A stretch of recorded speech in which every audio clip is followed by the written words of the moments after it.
No podemos compartir micrófono por protocolo, por eso yo les hablo. Igual no les voy a decir nada, solamente muchas gracias por haber venido. Me alegro de poder recibirlos en Escaramuza, de tener una tarde y de volver a vernos las caras, porque hemos estado haciendo muchas presentaciones solamente online. Así que para mí es una alegría volver a esta instancia a presentar. Y bueno, el tercer libro de Roberto Aprato en Criatura Editora. Es un orgullo para nosotros, para nosotras en la editorial, que un autor reconocido, consagrado como Roberto vuelva a confiar en Criatura para un nuevo libro que alimenta una línea que se alinea, perdón por la redundancia, con lo que ya venía explorando, esta vez sobre su madre. El origen de todo es un título que ya está circulando hace que un mes y medio, sí, una cosa así, o sea, ya tuvo algunas evoluciones, ya sabemos que fue muy bien recibido. Una nueva portada de Dani Schaaf. ¿Qué te pareció, Roberto? Me encantó. Te gustó públicamente. Me gustó mucho, realmente. Y que bueno, y un título que quiero decir también en este mes que anduvo por ahí, que ha generado muchísima curiosidad en ferias, en redes, porque es un título grandilocuente, de alguna forma el origen de todo en este caso de Roberto, no sé si ya vieron, y bueno, para presentarlo no voy a estar yo, por suerte, para suerte de ustedes, va a estar Adriana Rubio, profesora de historia, me hizo ella la salvedad, ¿no? Que no de literatura, así que ya los dejo con ellos. Gracias, Roberto, gracias, Adriana, y no se olviden de que después de que hablen, que es acotada, eso sí, 1 hora de tiempo, no nos podemos quedar tampoco mucho. Va a haber un brindis, nos van a convidar acá con una copa que quieran tomar, así que no se vayan sin eso. Gracias. Muchas gracias, Julio. Hola, ¿me escucha? Parece que sí. Buenas tardes. Bueno, no tengo esta experiencia, mi tarea es el aula y además este año no fue justamente presencial, así que estoy muy contenta de ver mucha gente junta. No sé si no se fue. Bueno, empiezo. Como él mismo lo sabe, mi presentación no persigue ser una crítica literaria. Lo haré como lectora, el pacto de lectura que he hecho a partir de la misma, lo que me ha persuadido a partir de ella, interpreto y comento. Imágenes con agrado al leer me surgen ligadas a la descripción de las imágenes que nos ofrece mi amigo Roberto.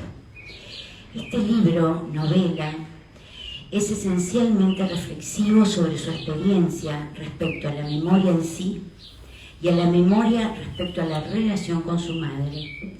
Cito: observar a mi madre, llegar a ese balance de su figura, me hace pensar en el ritmo de mi vida, en mis actitudes ante las personas, las actividades, las cosas con las que he lidiado durante mucho tiempo y veo que se parece al de ella.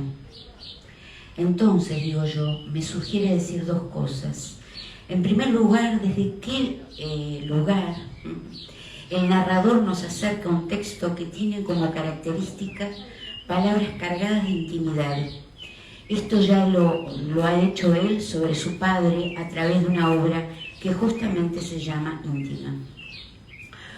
Por otro lado, sobre la protagonista de esta novela, su madre, Noemí Davison, una mujer esencialmente ama de casa y madre de 3 hijos y esposa de un médico pediatra, por su origen escocés e inglés de aspecto británico, pero que vivió gran parte de su infancia en ciudades del interior.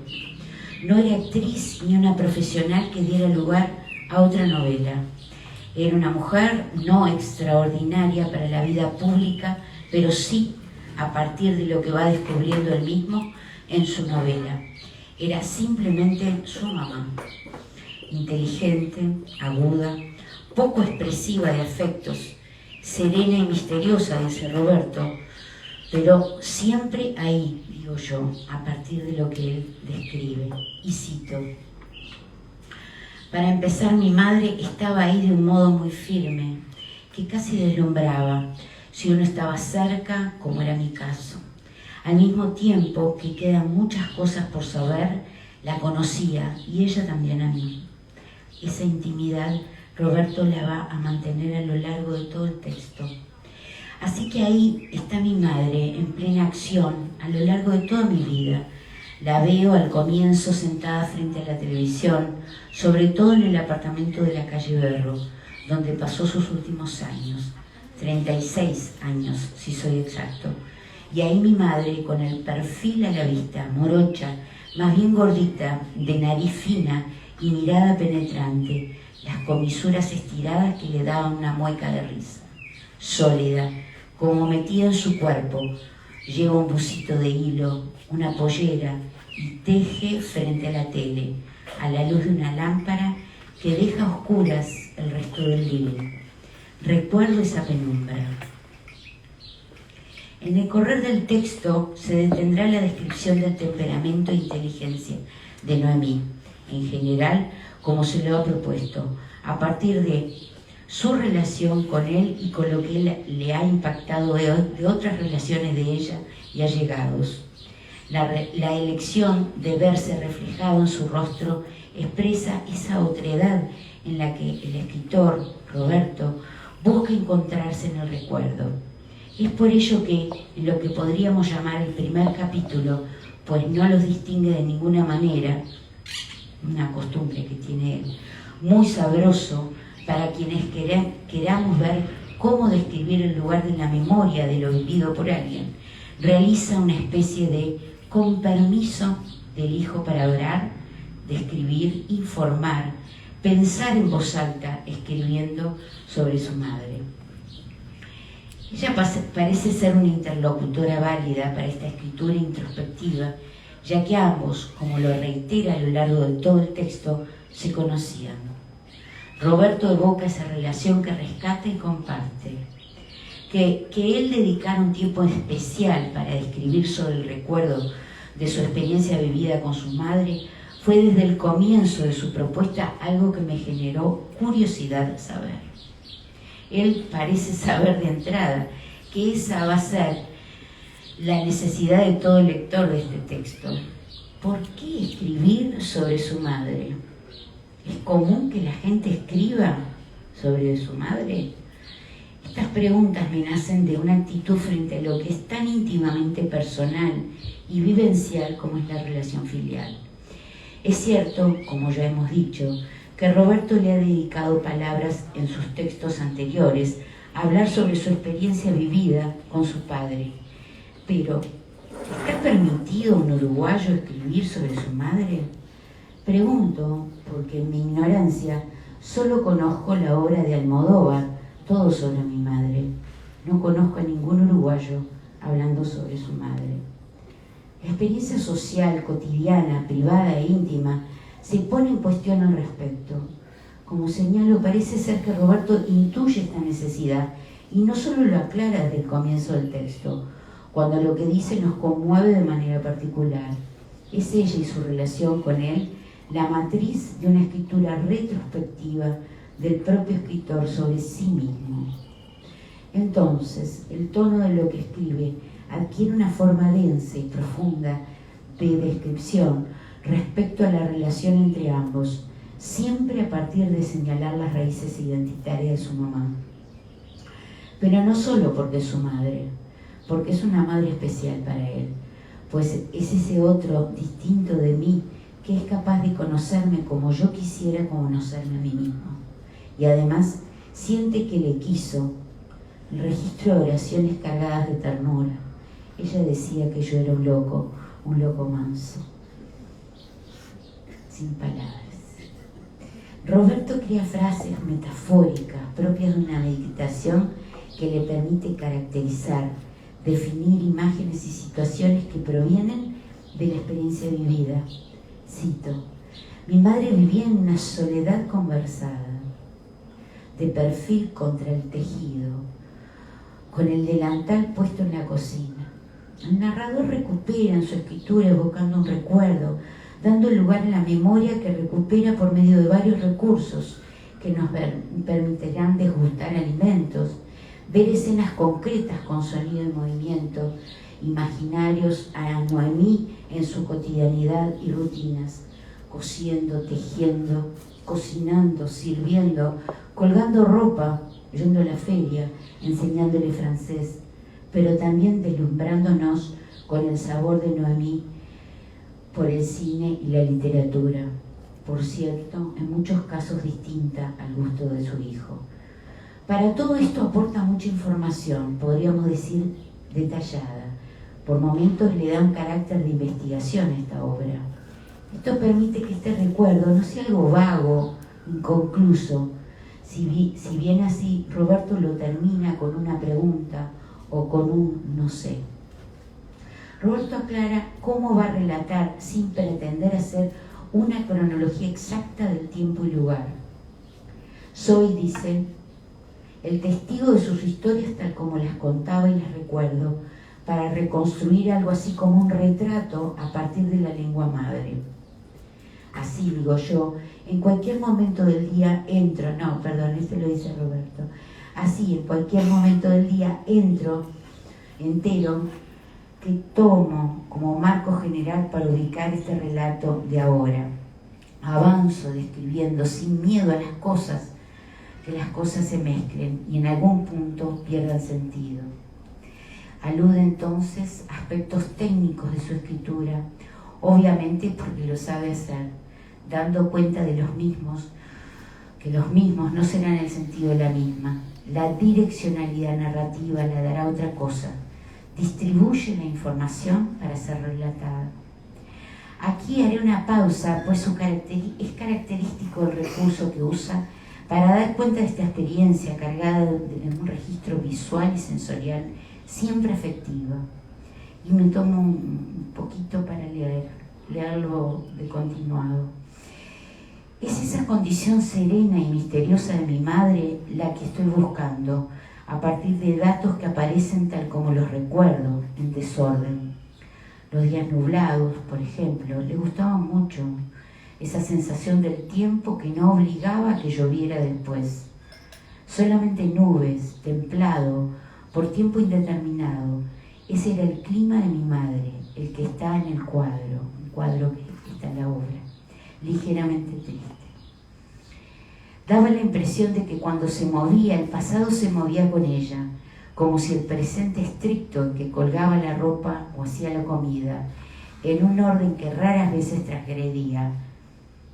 Milanesas, torta pascualina, torrejas, buñuelos de verdura, ravioles, ensalada rusa, zapallitos rellenos, arroz con mayonesa, bife con salsa, crema de chocolate, membrillos de almíbar, dulce de leche, helado de crema.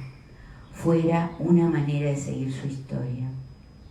Como veremos más adelante, la precisión que usaba Noemí para nombrar a las películas que consideraba memorables, dejando la evocación genérica para las películas de segundo orden, es la que utiliza Roberto para nombrar las comidas hechas por Noemí, por su madre. Cito: me acuerdo de los sábados al mediodía, cuando interrumpía los cuentos que yo me venía haciendo en voz alta, caminando por el jardín para traerme un refuerzo de milanesa con huevo, que era algo así como el paraíso previo al almuerzo. Aparecía por el patio trasero y me lo daba sin decir nada, en un pacto silencioso que mantuvo durante años. Esa curva del patio al jardín, cuando me sorprendía en el medio de una instancia del cuento, con ese esfuerzo, un pan chico cortado al medio, crocante, con la milanesa sobrando a los costados.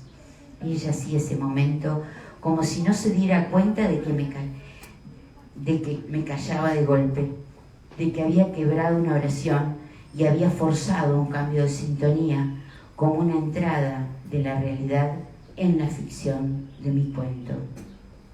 Entonces, digo yo, al narrar, cierra con teoría lo que evoca de una simple anécdota. No conozco el término de este recurso literario.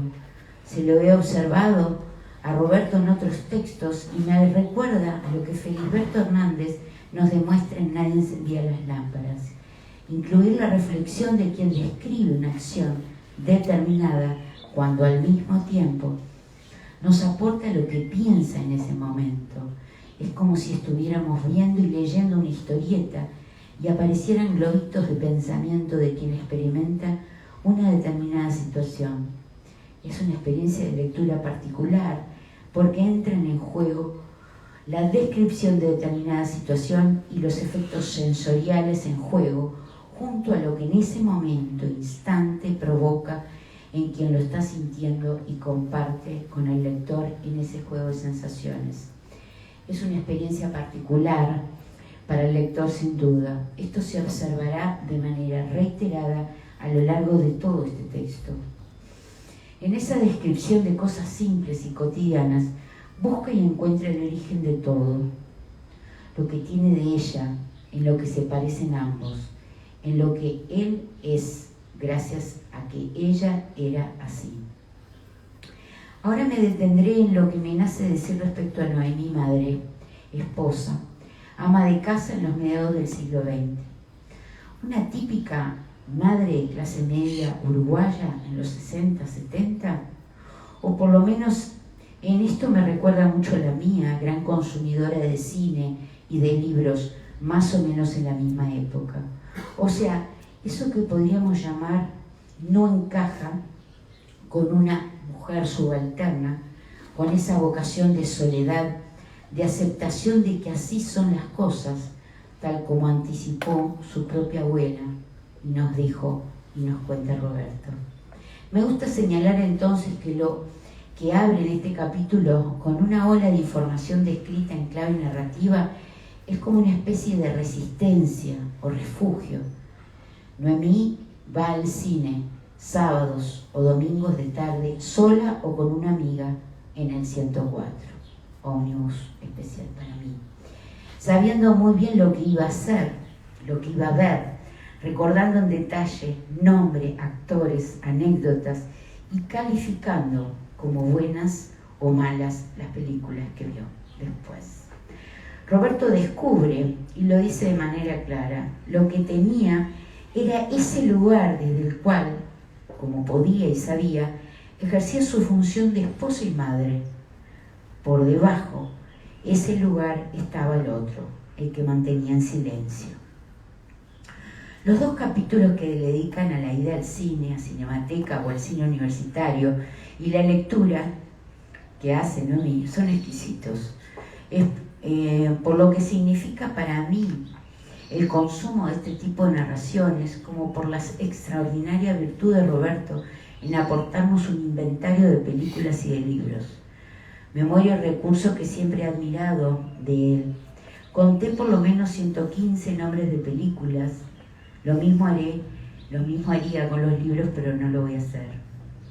Roberto describe títulos, se pregunta, dialoga o quiere dialogar con ella sobre el cine, sobre las películas que vio su madre, que él ve, por qué las vio así, por qué vio su madre esas películas. Pero este inventario no lo hace para dar cuenta de lo cultivada que era Noemí, lo hace por su memoria prodigiosa, pero también porque le permite decir y contar cosas que la señalan entre líneas, que son íntimas.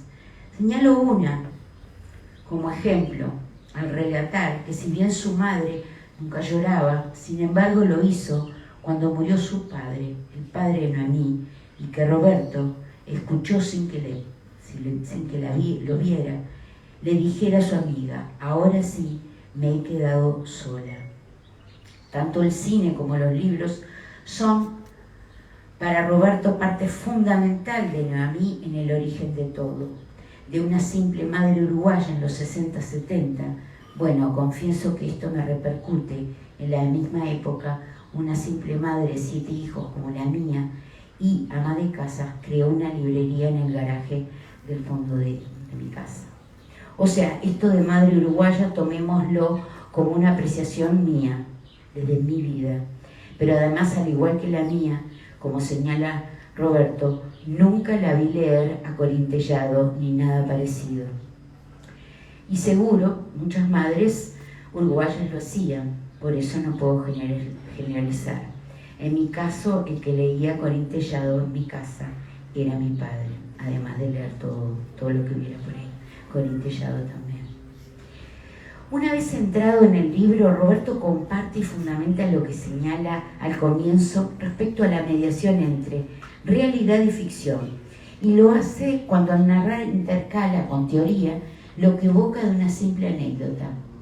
La concreción de su lectura, de ese de cualquiera otra, dice Roberto, que haya recopilado en mi condición de hijo, golpea en mí como escritor para que perciba que en la imagen, en el uso de la imagen, aunque no parezca, hay un mundo.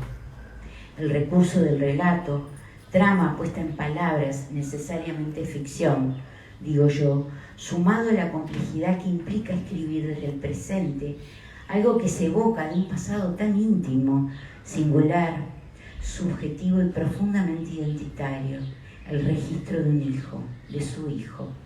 La relación lenguaje y mundo se me hace complejo entenderla, pero está ahí para trabajarlo.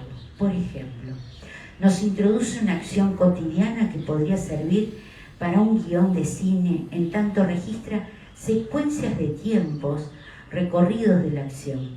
Noemí sale a colgar ropa, vista desde la perspectiva de un niño, el hijo, que es Roberto, acostado en una hamaca, el sonido de la acción y la nada de la nada. Roberto está ahí reflexionando al mismo tiempo sobre la ficción y lo real. Primero describe el recuerdo y dice así: pues bien, una mañana a los 10 o 11 años, estaba tirado en la hamaca de casa sin hacer nada, como cualquier mañana. Yo iba a la escuela de tarde, tal vez leyendo una revista de aquellas mexicanas de Superman o de Lorenzo y Pepita, delante del patio de la casa de Punta Gorda. Una mañana soleada, recuerdo, no sé en qué momento del año, estaba entonces totalmente distendido cuando apareció mi madre, por allá lejos, con un latón con ropa para colgar a la derecha del cuadro. Una pared impedía ver de dónde salía el recorrido que tenía que hacer desde el corredor donde estaba la pileta en la que lavaba la ropa. Yo conocía perfectamente el camino, interrumpido por un portón pintado de negro, a la izquierda del cual, si se veía desde la cocina, había una puertita que llamábamos la carbonera, aunque no hubiera carbón sino botellas, cosas viejas, algunas revistas deportivas y por encima, todo a lo largo, una parra que daba uvas brasileras. Todo lo conocía, pero en ese momento me sorprendió, quién sabe por qué, que entrara y empezara a colgar la ropa de la cuerda que iba de un muro al otro. Me pareció salida de la nada, no me miró en ningún momento, no tenía por qué. Ya sabía dónde estaba yo, y en silencio se puso a hacer eso a unos 10 metros de mí, en silencio. De pronto yo era el espectador de esa acción, a distancia. Solo se oían los ruidos de los palillos de ropa al golpear contra el balde y los pasos de mi madre en ese espacio reducido.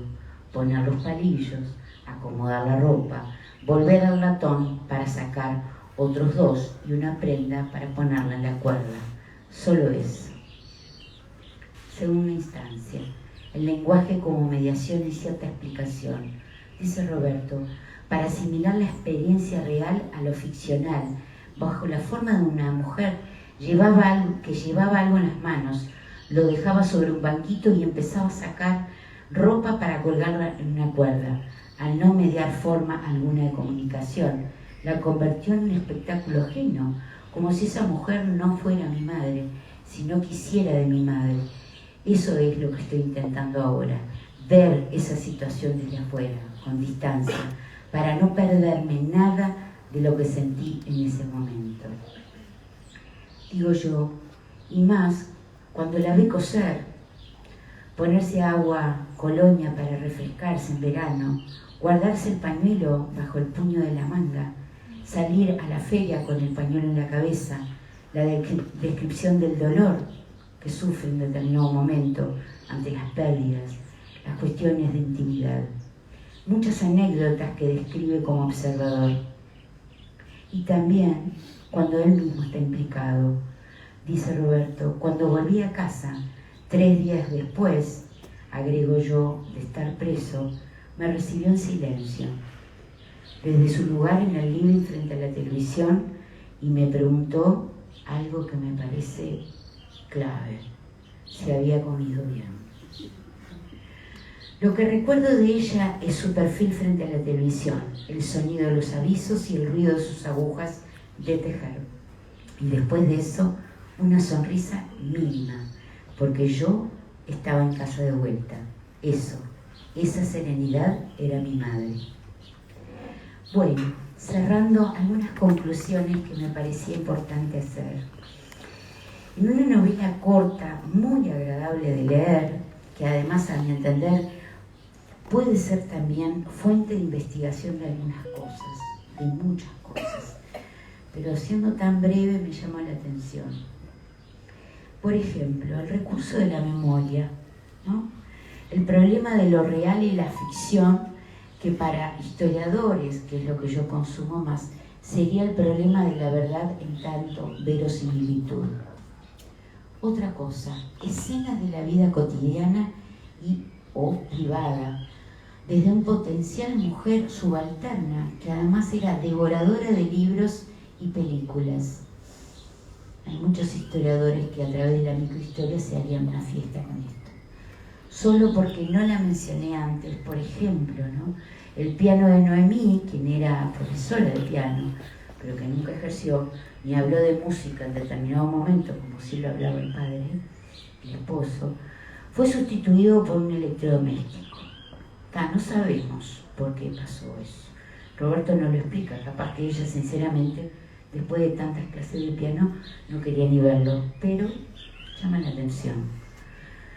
Estoy hablando entonces de esa subalterna en la vida privada y en la vida cotidiana. Tema interesante para investigar.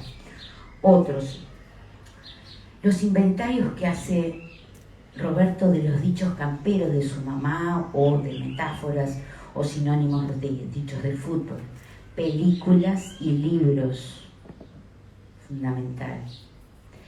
Otro asunto a investigar, la capacidad narrativa que tiene Roberto para describir una anécdota simple a partir de una secuencia de acciones, o sea, para mí sería aprender a hacer un guión. Otro tema que me parece interesante también es el análisis de la relación madre e hijo en clave otredad, esto que dijimos al principio, lo intersubjetivo. La elección de él de verse reflejado en su rostro expresa esa otredad en la que el mismo escritor busca encontrarse en el recuerdo. Y por último, termino, dice, seguro invitarnos a hablar o escribir sobre nuestras propias madres y la relación con ellas, por ejemplo, cuando éstas ya no están, a pura evocación nomás.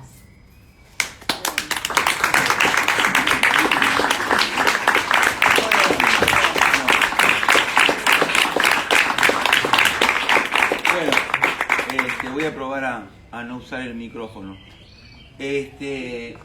Muchas gracias en primer lugar a todos ustedes por venir, y muchas gracias a Criatura y a Julia por todo el trabajo que se tomó para arreglar esta novela que llevó unos cuantos años. Estaba calculando que alrededor de 3 años, que para mí es un disparate, o sea, nunca estuve tanto tiempo con un libro. Pero bueno, 3 años y pico de estar dándole vueltas a eso, y de correcciones y de vuelta a empezar, y nunca dudé de que esto tenía que ser, ¿no? Pero sí dudé de cómo arrancar, sí dudé de la forma literaria que le iba a dar, por dónde iba a empezar, qué iba a meter, etcétera, etcétera. Me alegro muchísimo de que Adriana lo haya presentado, lo debo decir, en público, porque yo, bueno, con Adriana tenemos una relación de amistad de hace 20 años, más o menos, o tal vez más. Y en esa relación se fue dando, bueno, primero el reconocimiento y respeto mutuo de la literatura y la historia, aparte de los seres humanos, y de la manera que cada uno desde lo suyo tiene de abarcar la cultura, y abarcar el ser humano, y abarcar el mundo, y abarcar la lectura específicamente, porque hemos hablado de eso muchísimas veces. Entonces, Es una costumbre que uno tiene dentro del ambiente literario. Fui alumna tuya. Sí, en el un taller de Henry James. Me enseñaste a leer también. Bueno, No, sí, importante aclarar. es bueno, muchas gracias. Pero bueno, digamos que siempre uno opta por gente del palo, ¿no? O sea, gente de literatura, poetas, profesores, gente que tiene, digamos, una serie de supuestos compartidos y que en esos supuestos compartidos hay una especie como de entendimiento previo de qué es lo que sirve y qué es lo que no sirve. Digamos que ya de entrada, cuando uno elige quién lo va a presentar dentro del mismo ambiente, falta brindar más. Digamos, no hay ningún tipo de drama. De sorpresa. No hay nada respecto en cuanto a maneras distintas de leer. O sea, se lee más o menos como lo lee uno. Se lee desde la misma matriz que lo lee uno. Pero no en este caso. O sea, lo que hizo Adriana fue relevar un montón de cosas de la novela que me las hizo, entre paréntesis, me las hizo volver a vivir. Y como si como si yo no fuera yo el autor, ¿no?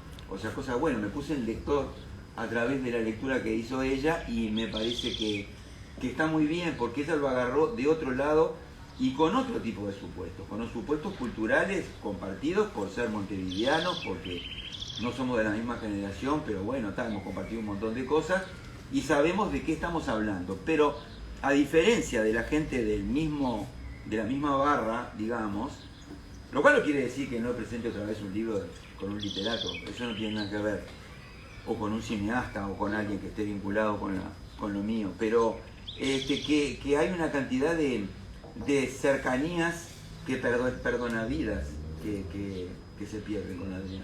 Entonces eso me parece muy bueno porque me hizo ver, por ejemplo, lo del recurso de Felisberto, lo de Nadie encendía la lámpara, que yo nunca me había puesto a pensar si eso tiene un nombre o no tiene un nombre. O sea, no sé si tiene nombre, y si tiene no lo sé. ¿Qué es eso de contar una cosa, narrarla muy puntillosamente y arrancar con una narración, con una reflexión? Bueno, es lo que yo hago, que lo hago de siempre y me parece que es absolutamente necesario, es como una ayuda. La técnica literaria para mí, que la tengo muy incorporada, tan incorporada como muchas otras cosas de la vida literaria, pero la técnica especialmente y la teoría y la reflexión constante, no puedo vivir sin eso. Por lo tanto, como no puedo vivir sin eso, tampoco puedo vivir sin juntarla con los recuerdos puntuales de cosas concretas, porque sin eso parece como si se murieran. Es decir, las cosas precisas, si uno no las ayuda con un poco de teoría, para mí se caen, para otros no, pero para mí se caen. Y en cuanto a que lo que vos decís que quién escribe sobre la madre, es cierto, está Almodóvar, pero uno se pone a buscar y no sé si hay muchos, yo no me acuerdo si hay muchos dentro de nuestra literatura o si hay muchos en general. O sea, mucha gente escribe del padre y yo ya cumplí con eso, con ese rubro ya estoy bien, ya estoy al día. Pero no soy el único, ¿no? Hay mucha gente, hasta hay gente que escribe un libro que se llama Papá, yo qué sé. Pero mamá, ni hombres ni mujeres, ¿eh? La dejamos para el tango. Sí, un tipo especial de madre. Pero digamos, una recuperación de la madre no es muy frecuente. Ahora bien, no es obligatorio escribir. Y uno se pasa toda la vida con la madre, ¿no? Es decir, más allá de que haga terapia o no haga terapia, la madre nos envuelve toda la vida y uno no siempre se anima a meterse con eso, pero eso no quiere decir que no lo vuelva a pensar, para echarle la culpa, para agradecer cosas, para explicarse de dónde salió, para conectar eso con algún otro hecho de... Solo con lo que te cocinaba, Sí. puedo asegurar que merece una mujer. Y durante 1000 años siempre, ¿no? Y dándole vueltas a eso, y con mucha generosidad. Pero digamos, uno va pensando, ¿y qué es mi madre? Como lo hice con mi padre, que ya a esta altura, además 25 años después, más 30 años después de íntima, ya tengo ganas de escribir otra vez sobre mi padre, porque mi padre yo ya lo reescribí varias veces. encontré más cosas u otras cosas distintas. No es que niegue lo que hice, pero como pasa con cualquier escritura de la realidad, la ficción no se arregla, pero la realidad sí. Es decir, uno va a escribir, Viaje de la Tierra a la Luna de Julio Verne, lo va a escribir otra vez, pero así puede cambiar la manera de plantearse un hecho real. Y creo que eso es lo mejor de todo, o sea, lo dinámico que... O sea, yo me pasé pensando en esto. Y respecto del título, el título es increíble. El título, por eso me acordaba de cuándo fue que empecé. Cuando yo una vez puse en Facebook, siguiendo un hábito que tenía, que era meter cosas en Facebook. Y entonces metí algo que yo había descubierto, que era la foto de mi madre en su despedida de soltera, que yo la conservé toda la vida y que me pareció una especie de tesoro, una cosa ahí que no sé cómo es que estaba ahí y yo la tuve, bueno, fenómeno. La metí en Facebook y escribí, ya estaba escribiendo la novela en diciembre de 2017, por eso digo que hace 3 años. Yo ya estaba escribiendo, había llegado a esa parte. Entonces escribí ese, que después cambié un poco, ese fragmento y lo dejé ahí. Comentarios, de repente una amiga muy querida, que no está acá, que fue alumna mía de la Católica y después dio clases conmigo durante años, y que es Laura Rocha, que no está acá, puso, es el motor de todo. Y entonces de alguna manera, yo no sé por qué leí motor como origen, traduje motor como origen, y dije, tiene razón Laura, se llama el origen de todo, pero ella no había dicho nunca eso, ella dijo el motor. El motor también es, en realidad, ¿no? O sea, es un motor fuera de borda que está ahí guiando, que está como de testigo de un montón de cosas que uno hace, esté o no esté, que eso es lo más importante, ¿no? Es decir, que uno alimenta ese motor andando, y bueno, pero eso lo digo porque, bueno, el título yo creía que se lo había robado a Laura y no, es decir, no fue ella, fui yo el que traduje, hice una transcripción instantánea de una cosa por otra, pero las dos palabras valen. Y bueno, nada, no queremos decir más nada, creo que ya Adriana dijo un montón y dijo cosas que estaban muy bien y te agradezco muchísimo. Y a ustedes también.